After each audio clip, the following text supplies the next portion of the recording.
This is a very sensitive subject.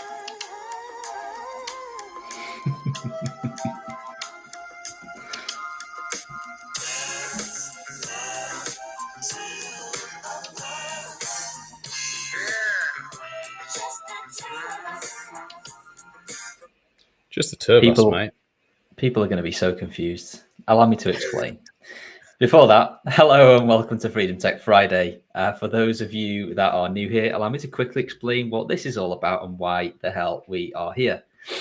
Freedom Tech Friday is a weekly live and interactive show hosted on the Ungovernable Misfits X, Noster, and YouTube feeds. We go live for 1 hour every Friday at 9 a.m. Eastern or 2 p.m. UK time, but you can also catch up later on the Ungovernable podcast feed. On Freedom Tech Friday, we like to cover the latest news and trends for anything relating to freedom technologies. That could be anything from Bitcoin or Monero, encrypted messengers, privacy tools, and everything in between. Essentially, if there's a news item, tool, or topic that can help you take back some control in today's digital panopticon, we want to talk about it. My name's Q&A. I'm head of customer experience at Foundation, where we build Bitcoin-focused sovereignty tools.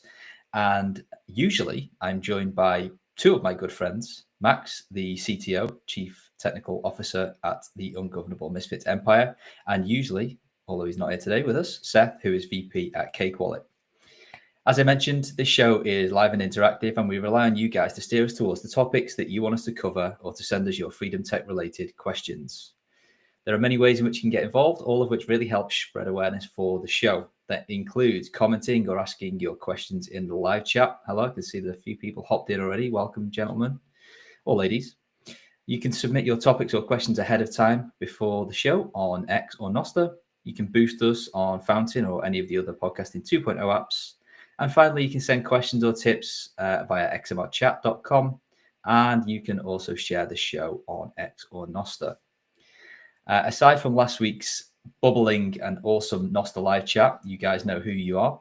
We have no Baller Boost support on Fountain this week for last week's show, but top support comes from Rev Hoddle, who sent 721 sats and said, "There is so much information packed into these discussions that I find myself wanting an article to reference based on each recording. I suppose now with AI, I can make one for myself." Yeah, I'm sure you probably could, or you could also check the transcript, which I believe is available in Fountain as well. Do you know anyway, what I'd like?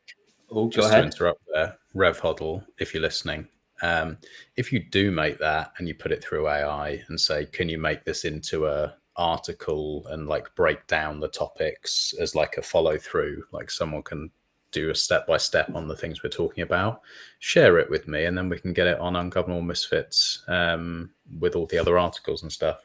It'd be quite nice to have like each Freedom Tech Friday as a show, but then we also have it on record that people can go back and go through. That's a good idea. Maybe a little bounty out there for some people to get involved and support the show. Yeah. That'd be a great way to do it. Anyway, without further ado, you've already hopped in, but allow me to reintroduce. Max, how's it going? Are you well? Very well, mate. Very well. A little bit disappointed. Our good friend has ditched us again, but you know. Yeah. Do we know where he's off gallivanting? No, it's the life of a rock and roller, mate. Don't ask, don't tell. He is a bit of a bigwig these days. Yeah. The life of a VP, eh? I know. But yeah, good, mate. I'm excited about this topic because I've sort of nudged you a few times over the last maybe, 18 months or something since you first talked to me about this. And I think it's something that, I want to do myself, but I actually think it's really overlooked by a lot of the more privacy-minded people in this space. And I think that it's an opportunity for someone not just to say, I'm going to be a complete Luddite and just not have any tech, but to have that middle ground where you can still have some creature comforts and money saving points and just like use technology without being completely owned. So I'm excited. Yeah, it's definitely a rabbit hole. So if you're in the market for another rabbit hole, stay tuned because things are about to get good. It's a rabbit hole that I've been going down myself fairly recently. Actually, I think we spoke about it once on the Bitcoin Brief, and it's very much a subject matter that I'm absolutely not an expert in, but I'm kind of heading down that road and wanting to talk about it and see what the other ungovernables in the live stream chat are thinking about it and whether they're running something similar. Before we do dive in, just wanted to say hello to everybody in the live chat. We've got Bon, Clem Fandango, Vibrant, Silas Thornbrook, BTC Wrestle, Dad's here. Hi, John, Clem Fandango. And we've already had 5 zaps come through, Max. Noster Gang with 10 Oh, sats. wow. Delta Thank Mike. you very much. Delta Mike with 420 sats. Vishorn with 500 sats. Bon with 2,345 sats. Baller. And Rev Hoddle, we've just been talking about you. I don't know whether you heard it, but he said, good morning. Chicago Bit Devs last night was excellent. Jealous about that. That sounds good. Like it. Anyway, on to today's topic. Today, I want to dive into, as I said, a rabbit hole that I've been tumbling down this year, and that is connected home or smart home tech. It's something that's kind of blown up generally in popularity in recent years. You've only got to walk for 30 seconds outside in my local area and you'll see multiple Ring doorbells, internet connected doorbells, and I'm willing to bet that every single person in today's live chat has got at least one relative that's definitely got an Alexa nestled somewhere in their home.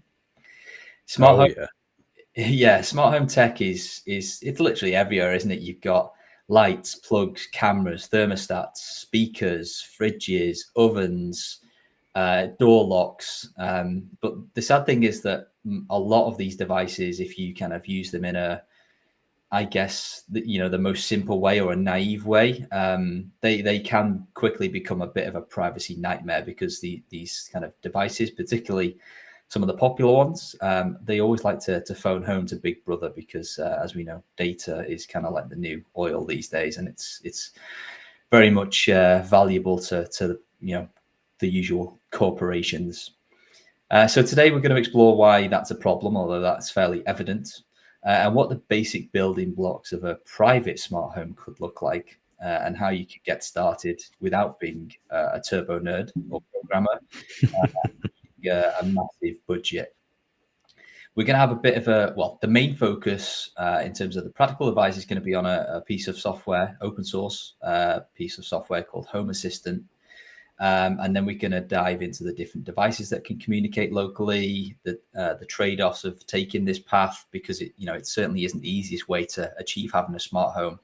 And as I said, the caveat at the top of the show, this is definitely not a masterclass. It's kind of a rabbit hole that I've gone down. It's kind of like a field report of somebody who's kind of exploring what's possible whilst trying to remain as evasive to the usual suspects of, Apple, Amazon, etc. as possible. So, Max, before we dive in, I'm curious if you've ever dove into or had any kind of smart home or connected tech within your various different abodes.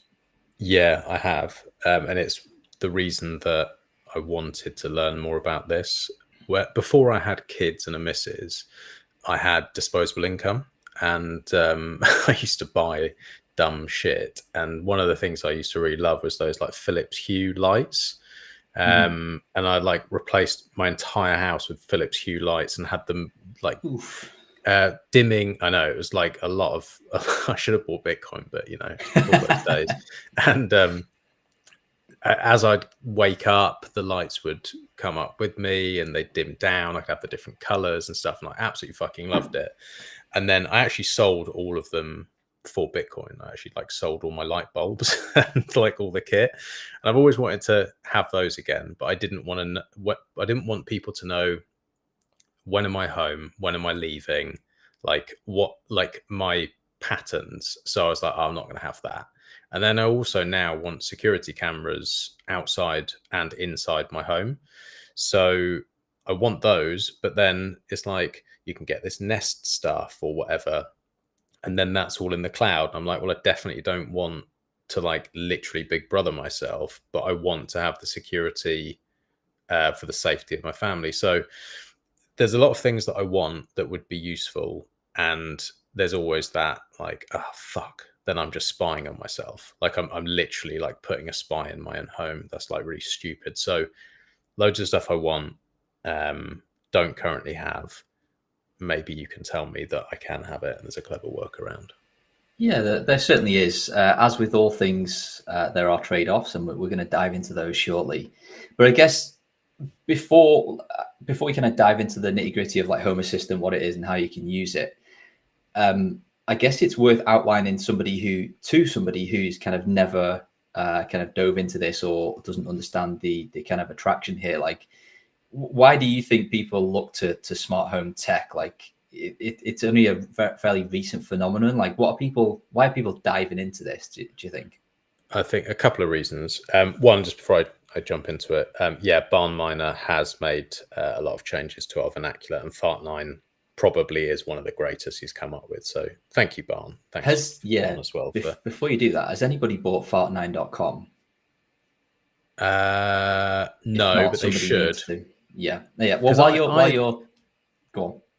I was just going to say there might be like a fork further down the road, and it's like a Fart9 option. You see if you can buy it, and then it fails on DNS resolution, so that doesn't mean somebody hasn't bought it. I don't know. It just says this site can't be reached. Fart9. Oh, Fart9.com. Okay. No idea. But anyway, yeah. Why do people go down the smart home tech rabbit hole? I think a few reasons. One is energy saving reasons, like, your lights turn off when you leave and all that kind of stuff, and you're going to save money, but then you actually don't save money because you buy the thing, so it's kind of like a false economy, but it seems cool. And the same with like the heating stuff, like smart thermostats. You've gone away for the weekend and you forgot to turn your heating down. Well, you can do that from your phone. Oh, that sounds really cool. And then on top of that, it's just like ease of use and the fact that it's integrated into everything. I bought what's it called? A digital photo frame the other day on Amazon. I was just like, I want this digital photo frame because my dog had died and I wanted to have like all the photos of him. So he's like still in our home. And I was like, he can have his own little frame. I've just bought one. It was on a deal on Amazon, buy that. And then I said to my missus, can you set that up and put the pictures on?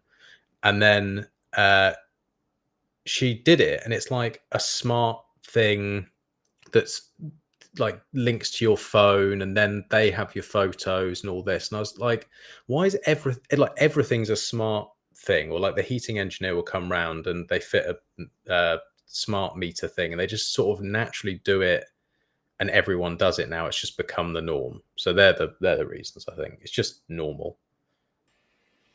Yeah, definitely. I think the energy saving ones is a funny one to me. Like you say, it's kind of some of this shit's quite expensive. So like the amount that you're going to save on having some LED light bulbs is going to be, that's quite a large payback window for you to a large payback window.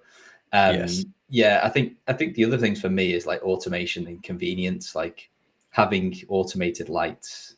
Although it's not a deal breaker for life, like when you've got a busy life, it does like make your life a little bit easier. And I know that might sound weird to like technophobes, but like if you can stack a lot of these different, very small optimizations to your life, it can make a marked improvement in terms of like you having more time to yourself so that you don't have to spend it doing trivial shit. And obviously, turning on a light switch doesn't take you long. But like I say, if you start stacking these on top of one another, it's kind of, it can have a marked improvement to your life. And maybe I'm just being lazy, but I certainly notice it. No, you're not being lazy. It's definitely true, and that there are like massive wins that you can have there, because people could have said that about like, what do you want a fucking dishwasher for? Like, you can just do that in the sink. Like, it's not that. It's like, fuck off. I'm not doing my own washing. I'm gonna have a dishwasher I'm never gonna not have a dishwasher. And the same goes for all this other stuff. Like, if it saves you time and energy and you can like spend more time with your family, definitely go for it. But just don't spy on yourself. So that's where you're, when you were talking to me about it, I think you said something like, I want a light that turns itself off in the bathroom when people leave. or like it comes on, it's like a sensor, and that's a perfect dad thing. Like I go around all day just fucking turning lights off just everywhere. I'm just like, that needs to be off. Why is the spare room light on? Why is that no one's even in there all day? Like, why is that on? Bathroom light off. So things like that again saves you just having to patrol your house, like just trying to save money constantly. Yeah, absolutely. Before we dive into some of the trade-offs, Fortnite.com is available on Namecheap for $10. So guess what I'm doing after the show? But thank you to Bon, and thank you to Vibrant for doing the sleuthing there. Appreciate you guys. Nice. All right, so we've talked about the pros and why people want to do this, and I'm fully on board with that. Like I co-sign all of it. Like, but what's the trade-off? I mean, I guess the obvious one I'll dive in first is like massive amounts of data harvesting, usage patterns, camera feeds of your house, your comings and goings, going to somebody else's computer, like voice recordings, maybe if you're using Alexa. Like there's been some horror stories of like, it listening when you think it shouldn't be listening, and that being used to train all sorts of different models. I don't know, when you use it naively, like smart home tech literally allows the corporations to see a shit ton of information about your life. It could be when you wake up, when you go to sleep, what you say to voice assistants, what time you turn your lights on, how high you set your heating, when you get home from work, what time the postman delivers your mail. Like there's untold amounts of data that can be harvested depending on how deep into this ecosystem you get, and how kind of like how much data you're kind of sharing here. So that is the kind of be all and end all here, is to why I would urge people not to just go straight down the convenience route here, because you just, like we say with Bitcoin, you just have no idea how or when that data could be used against you. Like it's just all being siphoned off into various different corporate clouds that are just stored for an indefinite amount of time, and probably going to get leaked eventually, aren't they? Let's be honest. Definitely, and even if they're not leaked, you just know they're going to be used in some dark way. Like you only have to just look at history to be like, oh, okay, that's definitely going to happen. But some of the stuff is so convenient that even people who are aware that it's not ideal might use it. Like someone mentioned in the chat here, I can't remember who it was now, it's gone, but about robo vacuum things. There's things like that. It's like, fuck yeah, they are going to map my house, but they're also really fucking useful if there's just like constantly crumbs everywhere and kids making a mess. Like, yeah, that like there are times where you start to make trade-offs because it's just so convenient that you can easily slip. Like maybe you don't put an Alexa in your house because that is mental, but like there's other things that people do. Yeah, absolutely. All right, so like we're all aligned. We want the convenience, especially as you get older, you become a parent. Your free time dwindles down to zero, or effectively zero, and you want to look to optimize. So you want some smart home tech to kind of make life just that little bit easier. But you don't want to put yourself in the gulag, and Amazon's gulag, and Google's gulag, etc. So thankfully there is an alternative, and there are many alternatives, to be clear. The one I'm most familiar with is an open source piece of software called Home Assistant. So familiar with this, Max? Do you know much about it, or do you want me to dive in and give you the TLDR? Definitely dive in. All I know is you've said that it's open source, that it works with a lot of brands and things that are already out there, and that you found it to be very good. So that's all I know. I don't know past that. Yeah, good summary. I mean, Home Assistant, and you'll often see it abbreviated to just HJ for the turbo nerds that are going down the rabbit hole. Is, as you say, it's like an open source home automation platform that you can run on your own hardware, and that's the crucial part here. So you can run this thing on a Raspberry Pi, small PC, or even a server rack. Although, to be honest, that's probably overkill. The whole point here is, again, you're not relying on somebody else's cloud. Home Assistant, it kind of acts as like, I guess, the brain of your smart home. It connects to all of these different devices of, there's hundreds, if not thousands, of different brands that are kind of baked in or compatible with the Home Assistant software. And basically Home Assistant acts as the kind of one hub to unify all of those different pieces of software. So Home Assistant doesn't kind of replace let's say the Philips Hue in your scenario, Max, or the Amazon Alexa. It replaces the cloud services that those devices typically depend on. Now, that isn't to say that, if I've got a Ring doorbell and I magically connect it to Home Assistant, that obviously isn't going to stop Ring doorbell phoning home to the Amazon servers. So it is very much a twofold approach to kind of get the most out of this kind of solution, is running Home Assistant, locally first and foremost, but then being careful about which hardware you use and how you connect that into your Home Assistant system, and we're going to get into that later, to get the maximum amount of privacy. Just running Home Assistant isn't kind of the kind of silver bullet to kind of fix everything, because ultimately, if you've got some Amazon tech in there, it's still going to talk to Amazon tech most of the time. And you'll one of the things I like most about Home Assistant is you remember when you used to watch like futuristic TV programs or films back in the day, and maybe Iron Man's a good one, where he's got like this screen or like this hologram thing, and he's just controlling all sorts of shit. Like Home Assistant gives you that, and it's fully customizable, so that you can have like your own home dashboard, and you can make yourself feel like a football player from MTV Cribs in the 90s, where they've got like iPads in the wall to control TVs and stuff. Like, you can do all of that. Oh yeah, obviously. You can have like an iPad and create your own home dashboard, so that you can see all of your cameras. You can turn your lights on. You can manage your automations. You can, obviously, it depends what hardware you plug into this, but the sky is literally the limit in terms of like what you can control and how you can control it within your own personalized dashboard. Again, all completely locally, so that you don't have to be reliant on a third-party server to, number one, keep things working, and number two, look after all of your data. Have you set yours up to look like Iron Man?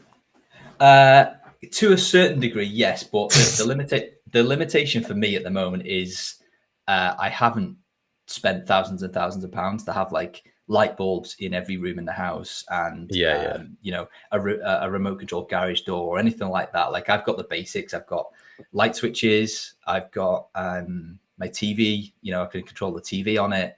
And what else have I got? That's pretty much it. Like, it's just for me at the moment, it's just basic lighting, and the CCTV coming through into that dashboard as well, so I can quickly turn things on and off, and I can see what's going on the various cameras that I've got dotted around the house. Which is enough for me at the moment. Don't get me wrong, I've got my eyes on many other things to kind of pad that out, but like you say, it can become very expensive very quickly if you let it. Yeah, those Philips Hue light bulbs they were like 80 quid a bulb or something stupid. Can't remember how much they were, but a fortune. Yeah, completely mental, and I'm sure they're probably more expensive now. But thankfully, as I said, with Home Assistant, like, you don't have to go with the big players. There's loads of cheaper alternatives that work just as well, if not better, and you can again connect them all locally. So I want to quickly touch on the Home Assistant architecture. So basically, like I say, Home Assistant is like a server on your local network, and it interacts with your devices through three kind of main components. You've got integrations. So these are like the connectors for all the different devices and services that you have. So you could have a Philips Hue integration. You could have a Zigbee integration. More on that later. Spotify integration. ESP Home. There's like, I think there's like at least a couple of thousand different integrations. So all that to say is, if there's a smart home or smart home tech item on the market, you can pretty certain that it's going to work with Home Assistant. But obviously they have all of their integrations listed on the website. And then you have like entities. So an entity is kind of like a trait of one of your devices. So it could be a sensor, like when a sensor detects a motion, or when a light switch is turned on, or when a media player is on, or something like that. And then the final thing is automation, which kind of brings all of this together, which is basically just, I guess, like logic-based rules that react to certain triggers. So it could be when I walk into my office and the sensor in my office senses some motion, turn on the light bulb that's in my office, that sort of thing. Does that make sense? Yeah. So, like I say, the default way is to kind of get started is very similar to it, like a Bitcoin node. You would basically flash an SD card and pop that into a Raspberry Pi, and then just connect to it on your local network. And you basically just go to like homeassistant.local or the relevant IP address, and it would just bring up like a locally served website where you can go through the setup process. There's no command line required. And like I say, in the default way, everything is completely local, which again makes things 10 times more private than having to rely on somebody else's kind of cloud service, I guess. Some other ways that you could run this, you can run it inside a Docker container on an existing computer. Obviously, that's a bit more advanced.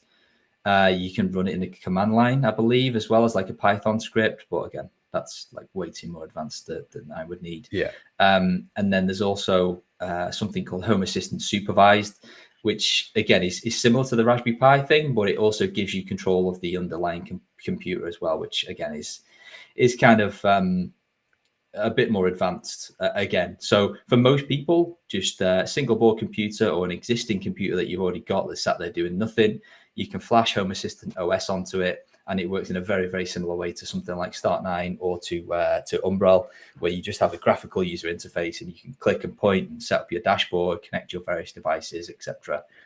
Is it cool? You can't set this up then on like a tablet or a phone. It's got to be on a computer.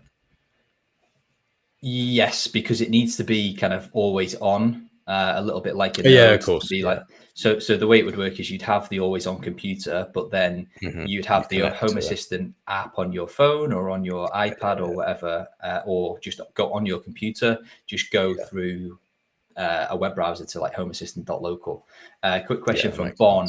He asked, is a Pi 3 4 gigabyte powerful enough? I've got an old one collecting dust. I would say, yeah, probably. Like it's a very kind of low lift piece of software. It's not really kind of doing much. It's just kind of managing some connections and being like the interface between, a sensor and a bulb somewhere else in your setup. So haven't tried it, but I would say with 4 gigs of RAM, a Pi 3 probably would be enough. Yeah. Okay. Any questions at this point, Max, just while I figure out where we're up to? No, because I think you're going to cover it later, but I guess I can ask it anyway. The only thing I'm wondering about is where you said you can connect devices to this, but some of them will still call home effectively. Like some of them will still want to send data back to, whichever it is, like Ring camera or something like that. Is there a way to turn those things off, or does it depend device to device, or is there a way to somehow block traffic out somehow? Like, yeah, good question. Actually, before I answer that, just quickly shout out to Ragamuffin, XTX, good to meet you the other day, mate, and Nathan Day. You've all sent sats in, a couple of thousand sats each, and Ragamuffin, yeah, thanks for stopping by, guys. So to answer your question, this is very much dependent on how you connect the devices into Home Assistant. So some devices will only work through Wi-Fi, which is fine. It will work absolutely fine within your local network.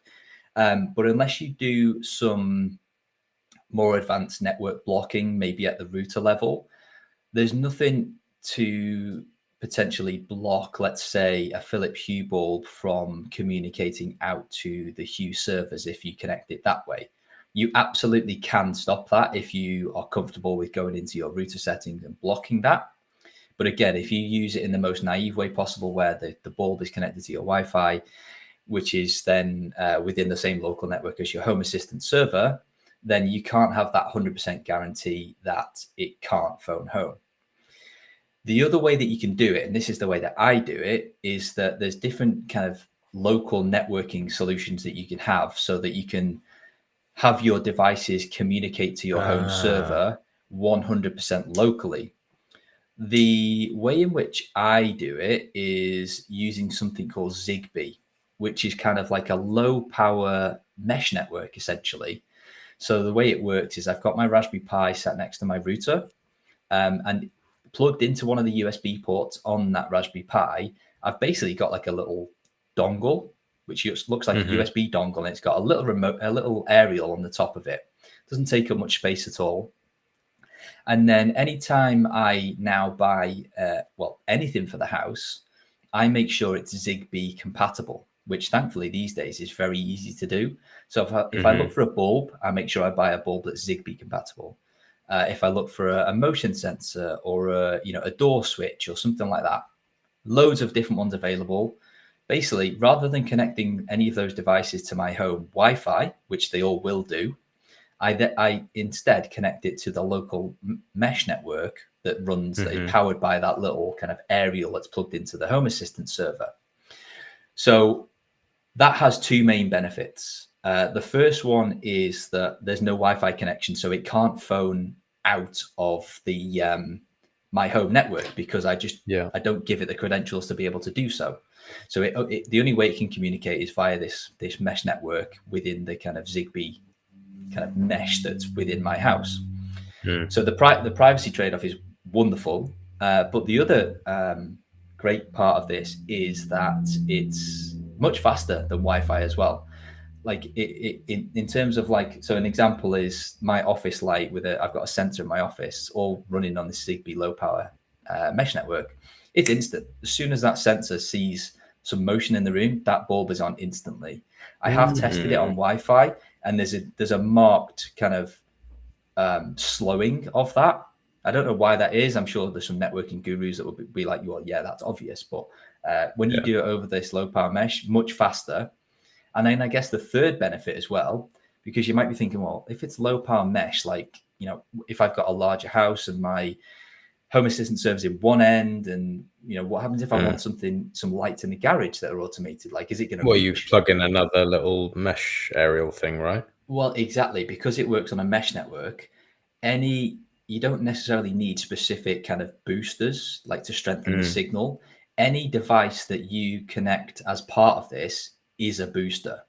So all of my light bulbs, all of my sensors, etc., are all boosters, and can, because it's a mesh network, like the office bulb in my office, obviously, can communicate through other items that I've got in the house that also like to get back to the Home Assistant hub.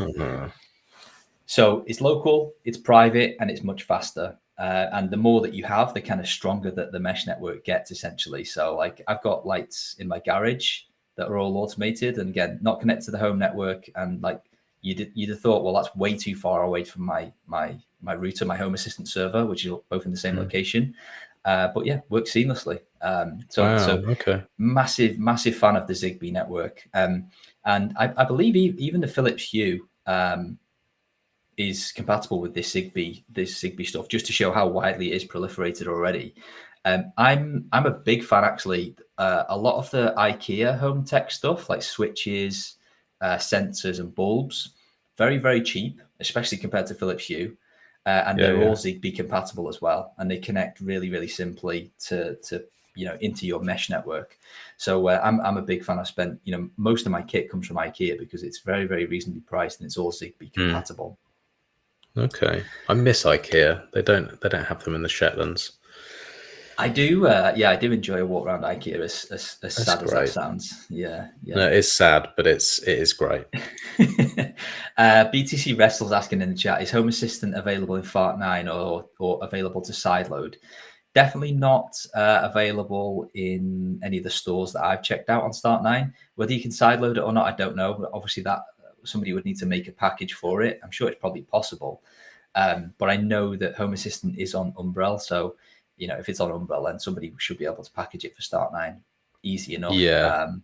It would be a great thing to have personally. I'd love to install it on my Start 9. It would mean I don't have to run it on a Raspberry Pi. Although, to be said, I know we trash Raspberry Pis quite a lot to on the ungovernable sphere, especially when we're talking about nodes. But this Raspberry Pi that's running my Home Assistant stuff, absolutely faultless. And I think that's because of how lightweight the software is. Like, it's not actually doing a lot. It's just relaying messages.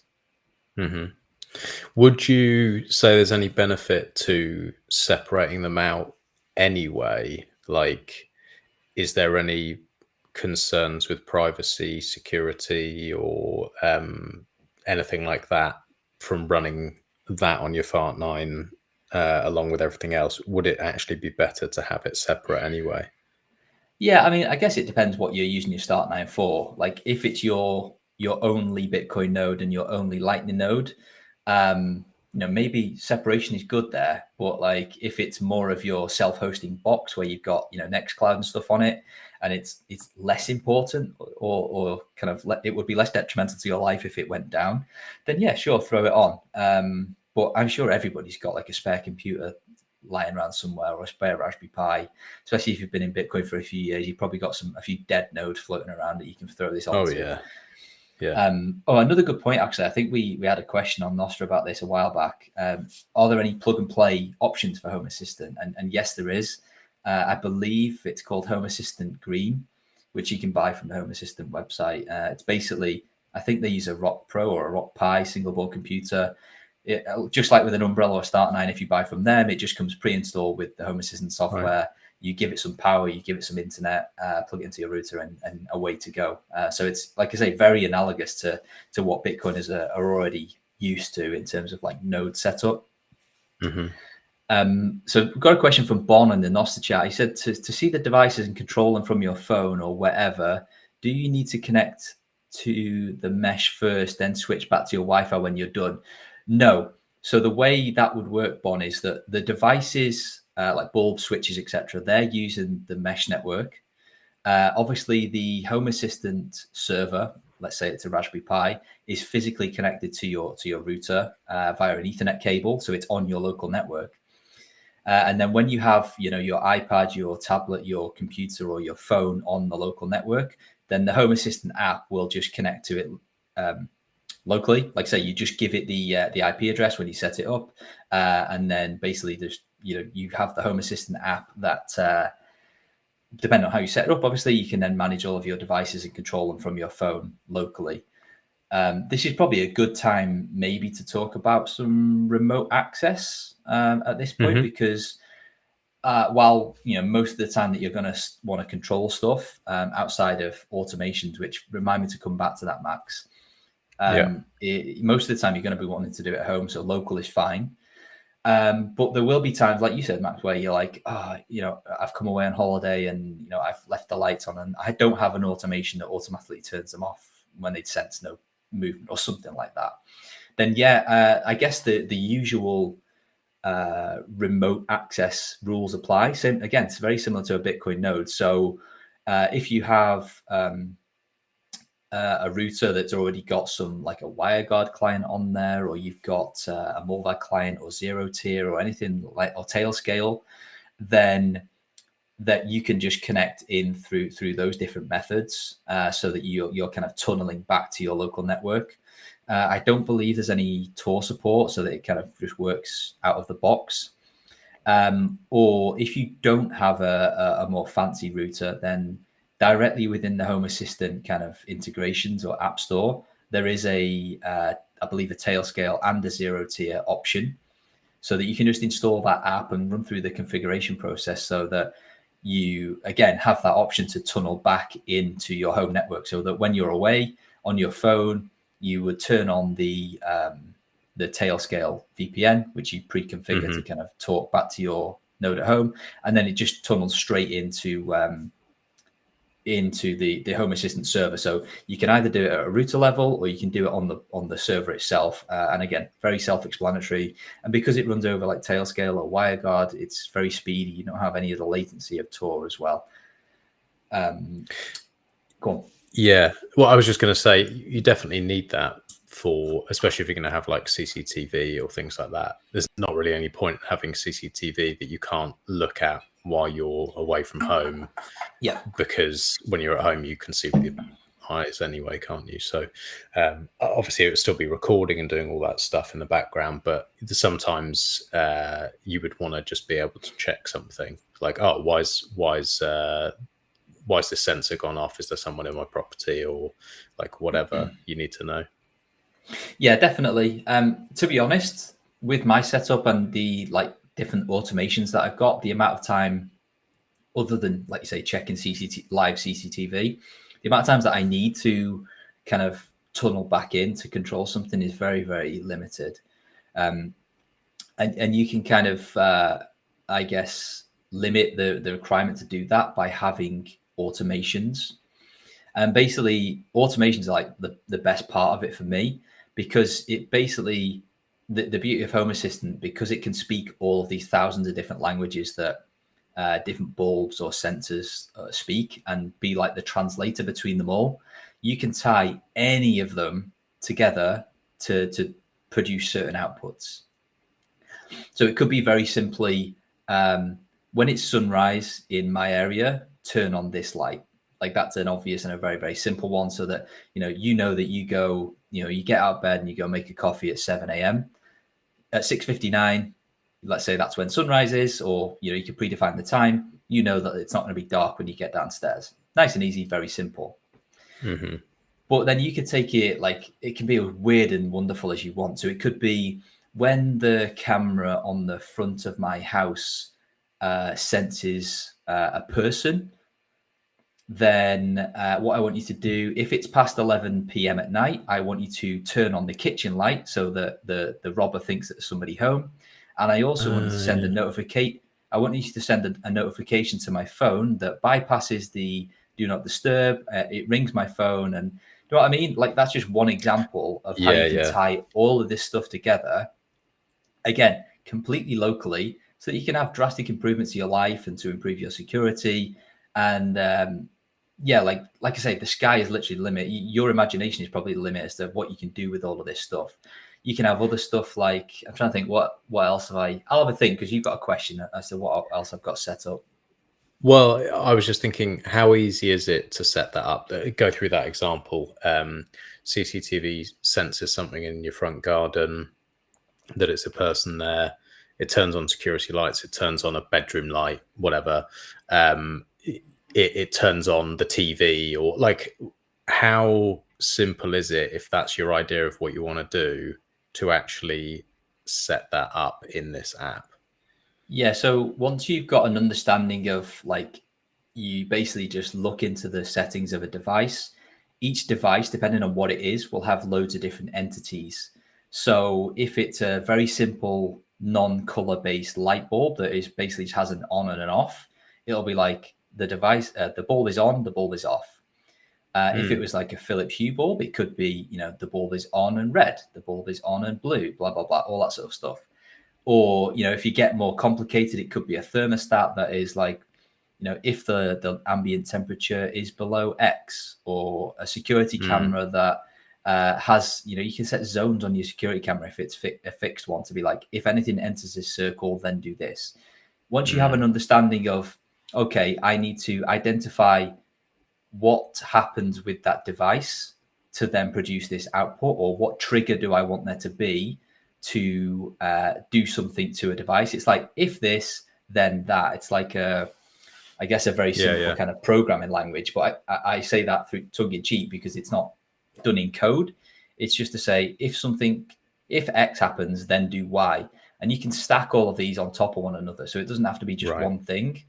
Like in my example before, it was like, turn the light on, send me a text, blah, blah, all that sort of stuff. So to do something more complex, like, if my security camera senses a person in this zone, then do 3 different outputs. Once you've got that understanding, like, I could spin that up in 60 seconds. But you've got to get over that first hurdle of understanding what you want, and then how to produce that within the dashboard. But once you've done it once, like, it's so simple, because you're like, oh, well, I want one of the outputs to be, something that happens on my phone. So I'm going to click on my phone as the device, and then it brings up all the entities. And it's like, okay, yeah, send a notification to this person, or something like that. Does that make sense? Yeah. Very cool. You can, what else have you got? You can have like geographical based ones. So if you are comfortable with it having your phone location, you could be like, okay, well, when my phone enters this geographical circle, let's say 5 miles from my house, then set the thermostat to 65 degrees and turn on the lights if it's after sunrise. Like you can have conditional stuff as well, where it only does some of the outputs based on other criteria, like what time of day it is, or what the ambient temperature is, or whether it's past sunrise or sunset, etc. Like it is mind blowing the amount of shit that you can kind of conceive here and how many things you can automate. It's completely wild. Very cool. Very cool. So if it's as simple as this, or relatively simple as this, and it's compatible with so many different devices and stuff like that, is there any drawback in terms of the price of this? What do you call it? Not Zebedee, what was it called? Zigbee. Like, is that expensive? Is the software you said is open source? Like, what cost? If you already got the stuff anyway, the bulbs and the things and the whatever, the switch between giving all your data and giving much less or none of your data and having more control, what are we talking in cost for all the bits? So the Zigbee like dongle, I think it's like 40 quid. Might even be less than that. Then obviously you need a computer, which again, most people have got one lying around. But if not, a cheap Raspberry Pi, it doesn't need to be anything super powerful. And yeah, then it's just a case of being selective about the tech that you buy to make sure that it's compatible with Zigbee or one of the, Zigbee is not the only local mesh. There are alternatives like Z-Wave. I think there's one called Thread. You've got ESP Home as well. So Zigbee is not the only one. It's just the one that I've had the best experience with in terms of like latency, ease of setup. Like it really is like a wonderful piece of kit, considering how kind of simplistic it is as well. What else have we got? The one final thing as well, because one of the most powerful things for me, other than like the automations, is that, is it any easier to pull your phone out of your pocket, open an app, and then tap a button to turn a light bulb off versus getting up and just hitting the light switch? Like it's probably going to be faster. Actually harder. Light switch. Yeah, exactly. Yeah. So other than automations, which kind of, again, obviously automate all of that shit for you, another powerful thing for me is voice control, because it's much easier to say, trigger word, let's say Alexa or similar, turn off this light. Like that's the easiest way to do it if you need it done instantly rather than waiting for an alternative. You can connect all of the usual surveillance voice assistants to this. You can connect the Apple HomePod, the Amazon Alexa. I'm sure Google have got their alternative. Obviously, there's a big privacy trade-off of doing that. You can also connect these to Siri on your phone or to Google Assistant on your Android phone. Again, trade-offs of doing that. But there is also a Home Assistant voice, which is kind of like a little cheap Amazon Alexa, I guess, although the speaker is nowhere near as good as it, excuse me.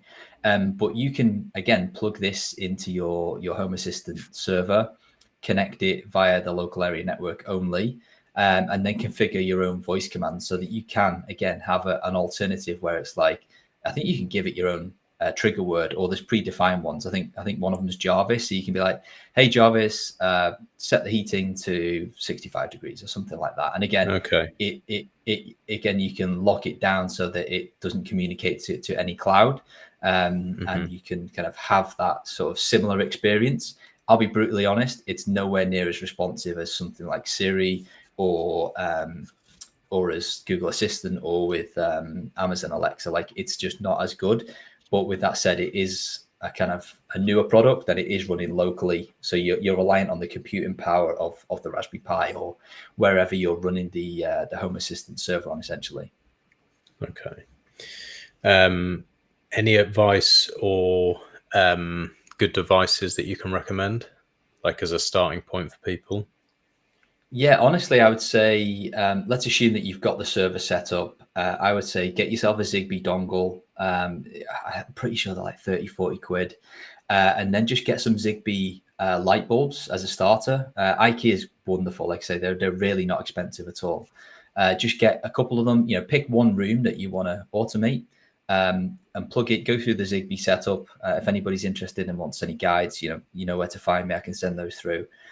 And get yourself a couple of cheap bulbs from IKEA, and then play around with some automation. Like you can get all of that done for like 50 quid if you've already got the server set up. Like it's not a huge amount of outlay to kind of automate the light in a singular room. Play around with the automations. Get them to come on at sunrise, turn off at sunset. Sorry, all the way around. You know what I mean? And just play around. You don't have to go balls deep straight away. Okay, just the tip. It's The tip. I feel like this is one that, because we're coming up almost to time, this is one that we could probably revisit, especially when people start tinkering and have more questions and stuff. It's kind of like a pretty broad subject that you can really, I think it can really improve a lot of lives. And actually, there will be people listening to this who will, like, they won't say that they do, but they'll either have Alexas in their homes, or they'll have 100%. CCTV that's in the cloud, and they'll have things, because life's just fucking hard, and it's just like you can't always just have everything perfect. It's like there will be flaws, and I think something like this really is a realistic way to start taking back control of your own home, which is a crazy thing. Like, to have a situation where it's rare not to have something listening in every room, and all your data being given. It's the creepiest one for me is CCTV. It's one that I'm really looking into having a decent system, and I'm like, in previous offices I've had and stuff, I've had Nest, because we had people stealing, and I was like, right, fuck this, I'm putting Nest everywhere, and I could monitor it, but I wouldn't want that in my own home. That's just weird. So something like that, like a decent CCTV system, like even CCTV is what, closed circuit television, Exactly. isn't it? Yeah, the name's So it's been like bastardized. it's like, oh, I've got CCTV in my house. Like, have you, or have you actually got open version? Because you're giving you've got a all spy your camera. you're giving all your data to Nest or whoever the thing is. So it's creepy as well. Like, it's especially creepy knowing that a lot of the sick fucks who control tech also are sick in other ways, and you've got your family in your house, and it's like, nah, I'm not doing that shit. That's a big problem. So I'm excited for this. I'm going to have a play around, and we'll have to revisit it. Yeah, like I say, we've barely scratched the surface. Like, you can do things like, I mentioned that local voice assistant. Like, if you have a powerful computer that's running a local LLM, you can hook it up to that, have conversations with it, do all of you. You can, like, honestly, like, the sky is literally the limit. CCTV stuff, if you're looking for recommendations, I use some of the Rio Link kit. The integrations with Home Assistant are wonderful. Again, it's all locally. You can do a cloud backup option if you want to, but obviously that kind of defeats the object of the privacy goals here. Very stable, very secure, and again, it all records locally onto a hard drive that I've got, and it just overwrites when the hard drive gets full, so that I don't have to. There's like literally no maintenance. It all feeds into the dashboard, so I can feel like I'm Iron Man. We've got 5 minutes left. I want to rattle through some of the pre-submitted questions if possible. As always, if you've got any in the live chat, please feel free to drop them into the chat, and we'll get to them if we've got time. Quick one from Noster Gang. We've already answered this, but it's a quick answer. Could somebody like Start9 tap into this market? Yes, absolutely. It's already on Umbrel, so hopefully Start9 can pick up the mantle and do the same things. It's very well suited. Question from Gwydion on Noster. How to prevent IoT, Internet of Things? Yes, thank you. Well, I don't know why I drew a blank on that.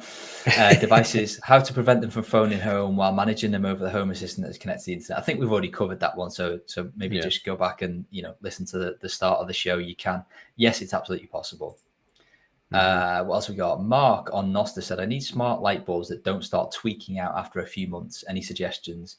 IKEA bulbs over Zigbee connection. You do need the dongle, but IKEA. like I said, yeah, for most of this stuff, you need some. If you're going into the Philips ecosystem, like you need a Philips hub anyway. So just look at the kind of the Zigbee dongle as like the hub, but it's a universal hub for all of your Zigbee devices. So well worth the investment.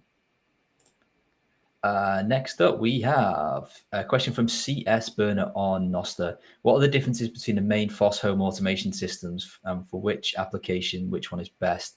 I've only got personal experience with Home Assistant. It's the only one I've ran. It's been great so far. I know there's other stuff like, I think there's one called Matter.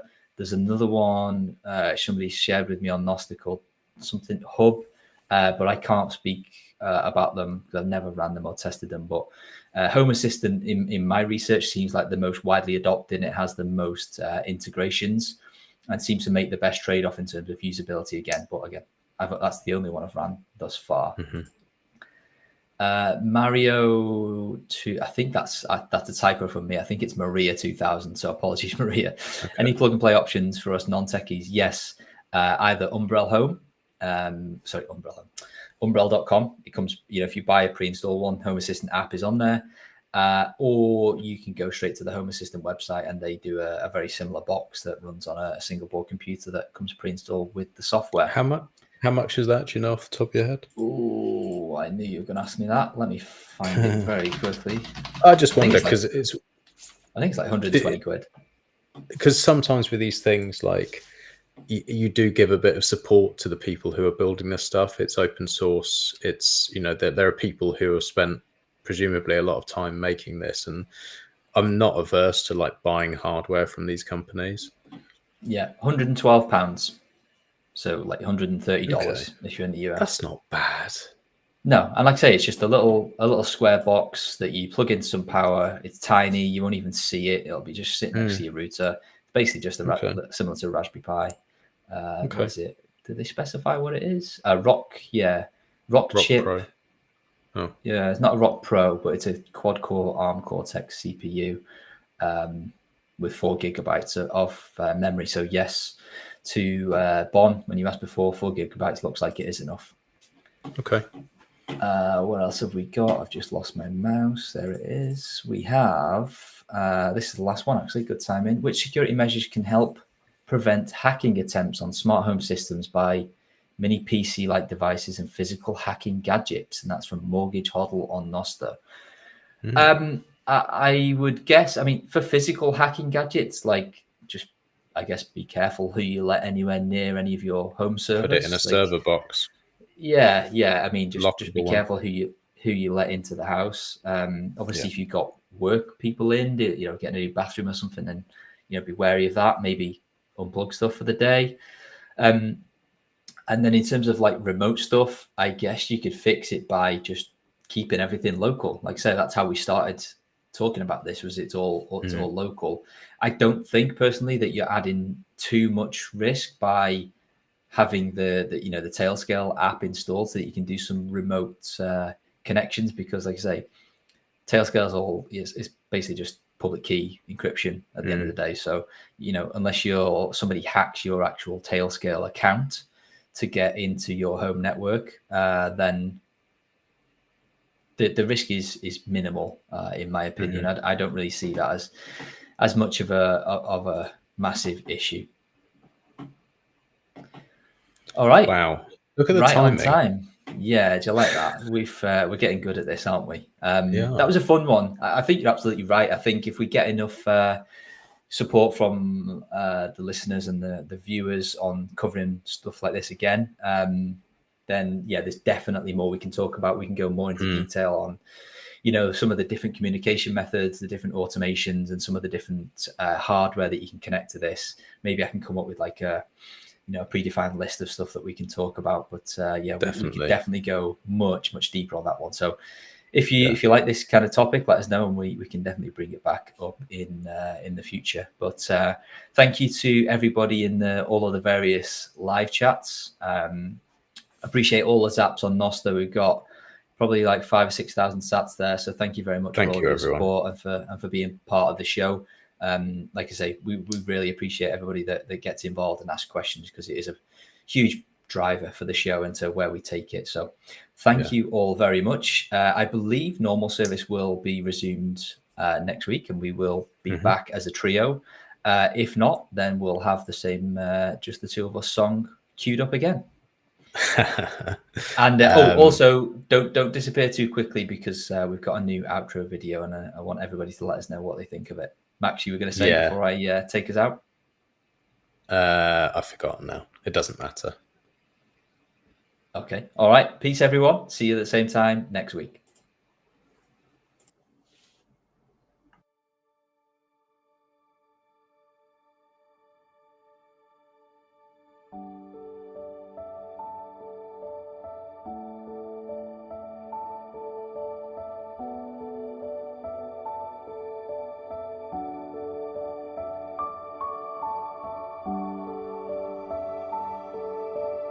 Thank you for listening to Freedom Tech Friday. To everyone who boosted, asked questions, and participated in the show, we appreciate you all. Make sure to join us next week on Friday at 9 a.m. EST and 2 p.m. London. Thanks to Seth, Max, and Q for keeping it ungovernable.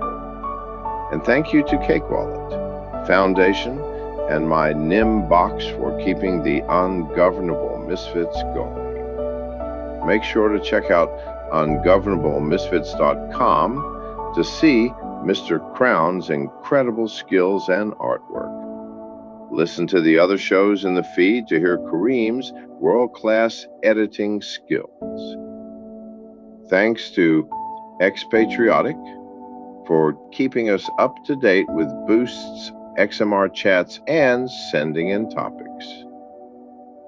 John, great name and great guy, never change and never stop keeping us up to date with mining news or continuing to grow the mesh to Dell. Finally, a big thanks to the unsung hero, our Canadian overlord, Jordan, for trying to keep the ungovernable in check and for the endless work he puts in behind the scenes. We love you all. Stay ungovernable.